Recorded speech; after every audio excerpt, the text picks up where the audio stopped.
Hey guys, thanks for the throw. We're here with Vic Chynoweth, who's the CEO at Tempo Software, and we're having a little chat about how to keep software development projects and teams on track because, well, there's this thing called drift and it happens to the best of us. Vic, welcome to the show. Thanks, Mike, for having me. How does this problem kind of manifest itself from your experience? Because we're all well intentioned and we sit around and come up with an initial plan, and there's usually a kickoff, and everybody nods their head and says, "This is where we're going to be." And then over time, things happen. But how do we kind of prevent that drift from kicking in? Great question. I think people are trying to solve for this for a long time, and progress improves it along the way, and then other things happen that impede it. The latest being AI, and what's probably the biggest impedance we've seen, just because of the pace that innovation can occur, both inside of a company, inside of a team, as well as with competitors. I think that's the core of the issue: is that you just have to people businesses, teams, individuals have to respond to signals and changes in the market much faster than they have in the past, as well as changes inside of the company because of the progress and speed that you're able to achieve, even with uh, co-pilot constructs, let alone agentic AI. Sometimes I feel like maybe we're overly wedded to our project management applications and we decide that this is the outcome that we're aiming for. And so no matter what happens in the rest of the world, we kind of just keep coming back to that, even though the project we may have launched 4 months ago is no longer relevant. I think that's absolutely true. Like, one of the things that I would suggest is true of any plan is it's wrong. Just depends how wrong it is, and if it's a time wrong, if it's a sequence wrong, if it's an amount wrong, whatever the case may be. And so, I think you're exactly right. I think what we've gotten to is much more a continuous planning construct where the most effective organizations, or at least it's what the most effective organizations are adopting. So, what's your best advice to folks about how to have these conversations? Because I think part of it too is everybody kind of has their weekly meeting and they do the check in, but it's not clear to me that the check in is actually anything that's coordinated with a meaningful KPI for the business.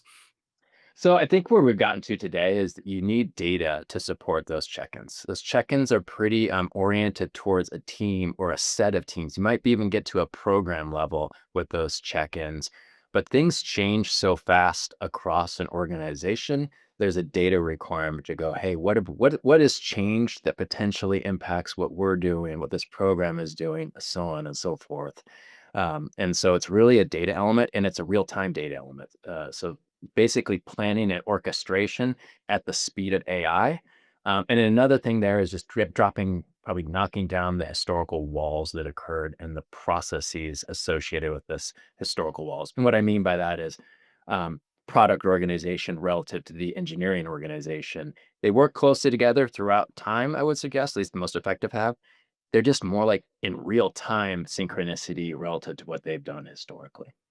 I feel like there's a lot of dependencies that exist between different projects, but not all those dependencies are maybe obvious or even well explained. And it's not uncommon to see folks, working on some project only to discover that some dependency that they were counting on isn't ever going to show up.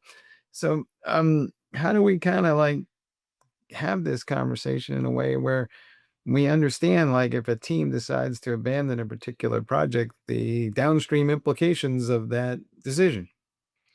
Great question. So first off, making dependencies visible and discussing them openly is paramount. The second piece there is really, again, a construct of what you have to do in this at the speed of innovation and development today that we maybe didn't have to do historically. So if I'll go up a legacy planning approach, hey, let's look at our strategy, reassess things, think about a strategic roadmap annually. Let's go execute that, keep working things quarterly, more like at the team and function level, and then step back at a strategic perspective annually. That cycle doesn't work anymore. So I think companies the most effective, in near real time, are able to connect planning, and execution, including dependencies at the execution level up to strategy level in near real time. It's not quite real time. Certainly the project level is. But if it was an annual planning cycle, it's at least that it looks at strategy and the connectivity, it's at least quarterly, and some are probably monthly. I think nobody really enjoys data collection on any level, and least of all if it involves project management applications, because a lot of the developers are like, hey, the information you're looking for is already in the tool. So why are you making me stand around and punch data into this other application to reaffirm what should already be known and apparent to the business because, well, it's in the software. Um, so how do we get to that ability where maybe, the information and the insights we're looking for just kind of get automatically generated by the tools we're already using? Great question, and that is what we're trying to do at Tempo, as you probably know. And so what we do there is we want to connect all of the signals, which includes all the delivery capacity, time, dollars, you name it, and then systematically connect that so that everybody can see it in real time, as well as when they want to step back for a planning process and orchestration. It requires commonality really in data. So one of the things we don't want to do, because it's really hard to do, is enforce how people are going to work and in what tools they're going to work. What we have to be able to do is uniform that or standardize that data and bring it together so that program management can see it. You can see it at portfolio level and teams can see it. Because let's say, Mike, you're on one team, I'm on another team, and you have a dependency on me. You need to know how am I doing that or on that, and am I going to be is that going to be ready in time for you, or do you need to redirect? It has to be done at that data level. It can't be done kind of word of mouth, which probably worked effectively with some teams and some organizations in the past. That just doesn't apply anymore. How smart will all this get? And I'm asking this question from this perspective. Can I come to work one day and maybe ask my AI agent, say, hey, what are the three things likely to get me fired and what should I do about it? Great question. You probably asked that question today. It'll give you an answer. How accurate it is, I can't tell you, but it'll probably certainly get you thinking. I mean, AI is advanced materially, and it keeps advancing daily, if not hourly to some degree. And so, leveraging it just to ask some of those what ifs is something we can do today.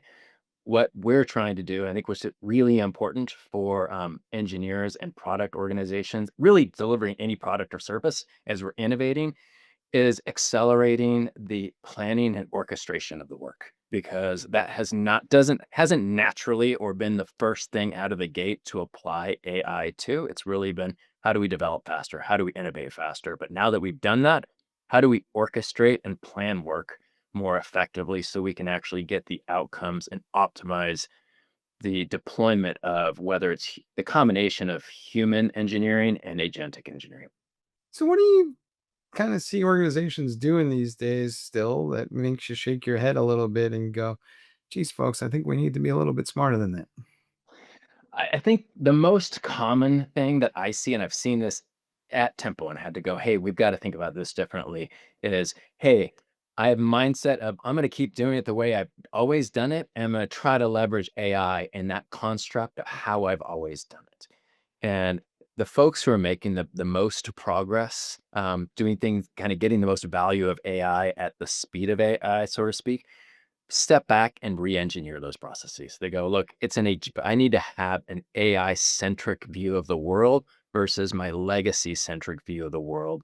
And go with AI. Give me an example. Strategic roadmaps is a functionality that exists in a SPM umbrella. I can historically, and I think most of the tools say, "Hey, Mike, you and I go build our strategic roadmap, and I have these ideas, and you have these ideas, and give the team and put it together, and based on all these things that we know." Well, we should be able to just ask an application to go, "Here's all the things we know. You understand what a strategic roadmap is, because here's my last one.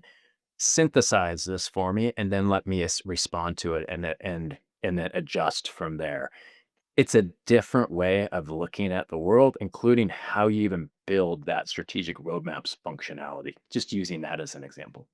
Do you think that teams, each of which is likely to have their own AI agents at some point, will enable those AI agents to kind of negotiate with each other? Because that's what we humans do, right? When we have projects and things change, we discuss and we come up with some sort of optimal plan, or sometimes also known as a compromise. Um, how will these AI agents kind of articulate that conversation on our behalf? Great question. I think folks already have AI agents working with each other, and therefore they're having to negotiate with each other. I think the big question is going to be is how much I don't know, decision-making authority do we give to the AI agents versus the humans that inform those AI agents and guide them? I don't know the answer to where that ultimately ends up. It's probably the multi-million dollar question that folks have, one of many. Um, but it is something that we're already at. We already have AI agents talking to each other and negotiating with each other. And it's really going to be the question of like, how do we leverage that, but in such a way that we don't lose the control and ultimately the ownership of what we want to get at the end of that day. I don't think it's much of a dirty secret, but very few projects in corporate America actually show up on time and under budget. So, do we have any hope of actually achieving that goal someday? Uh, the s- there, the, I guess the question is, what's the is the goal to be over 50%, over 30%? I don't know. What is that goal? I think the way we look at it is for every individual customer we work with, we want to go, how do we improve upon what you're doing today? And I think that's what every customer wants to do, or every enterprise out there wants to do. Um, with AI, the opportunity is going to be to accelerate all those things. Question is going to be whether our expectations align with that new speed or not. I don't know what the right answer is. I think at the end of the day, we shouldn't deliver every project on budget, on time, so on and so forth. Because if we do, we may have aimed a little bit too low on average. Where the right balance is there, I can't tell you. It's probably certainly over 50%. But again, if you don't aim high enough, you're gonna you're gonna hit your budget and your time every time. So it's a balance there, quite frankly. Ultimately, then, this is an exercise in change management. So, what's your best advice to folks about how to navigate that? Because it's not just a technology issue, it's a matter of often humans and political capital and will. Great question. I'd go back to something you said mentioned earlier, which is visibility to dependencies. To me, it's like let's provide visibility to, and transparency to what we're trying to accomplish and why.